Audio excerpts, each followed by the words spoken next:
You ask Tiger to solve. This deals with linear equations with one unknown. The final result is c equals 60. Let's solve it step by step. Group all constants on the right side of the equation. Add 5 to both sides.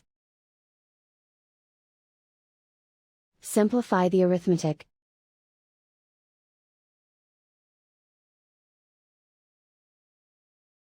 Isolate the c.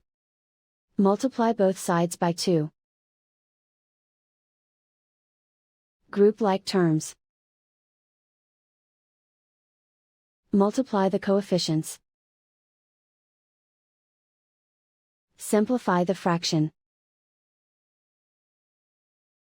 Simplify the arithmetic. And so the final result is c equals 60.